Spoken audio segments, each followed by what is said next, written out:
Nama saya Antonius John Carlos Lakamara, biasa dipanggil Carlos. Saya mewakili SDNYTU akan membawakan sebuah cerita rakyat yang berjudul Angin Barat dan Angin Timur. Selamat menyaksikan.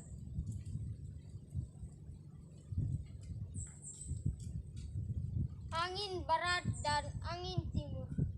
Pada suatu hari, angin barat dan angin timur bertemu. Dalam perbincangan mereka, angin barat selalu membanggakan dirinya sebagai yang terkuat karena mampu merubuhkan pohon-pohon besar, menenggelamkan perahu, kapal-kapal besar, dan pesawat terbang. Maka angin timur harus tunduk kepadanya.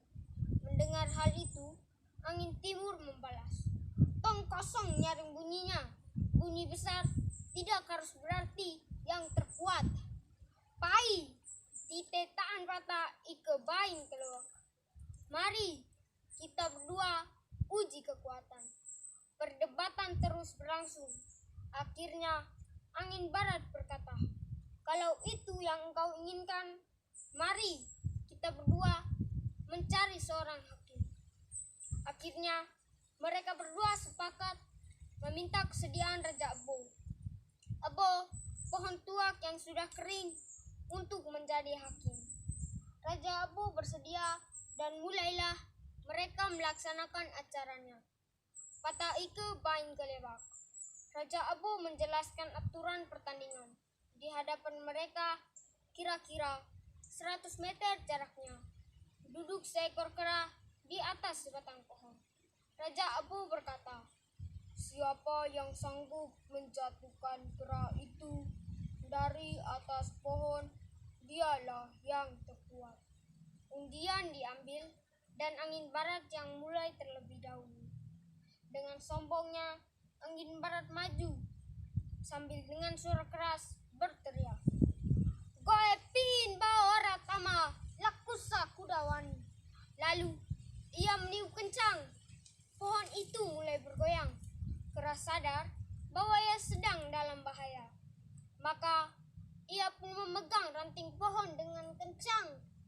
Angin barat bertiup semakin kencang. Pohon kayu terus bergoyang, namun kera tidak jatuh. Habislah kekuatan angin barat. Raja Ebo mempersilakan angin timur untuk beraksi. Dengan tenang, angin timur maju dan juga dengan suara keras berteriak, "Goepin guna angin lama tutu, dewalatan bintura." Lalu ia mulai meniup, berhembus perlahan, sepoi-sepoi. Pohon bergoyang sesuai tiupan angin. Kera terbuai. Ketika melihat kera telah tertidur, angin timur mengeluarkan kekuatannya yang terakhir. Ia meniup kencang dan seketika itu juga kera jatuh.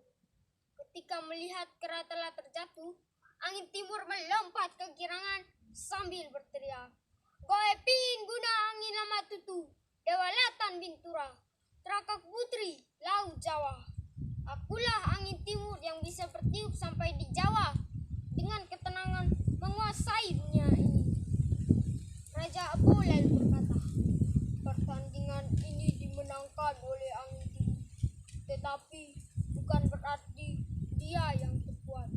Angin barat tidak perlu tunduk kepada angin timur. Kita semua adalah ciptaan Tuhan. Kita semua diberikan fungsi dan tugas kita masing-masing.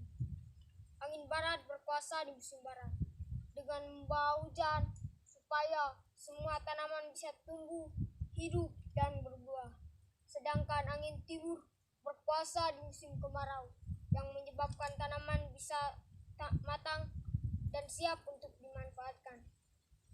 Pesan dari cerita ini saya bawakan dalam bentuk pantun. Mari kita semua mendengarkan dengan seksama.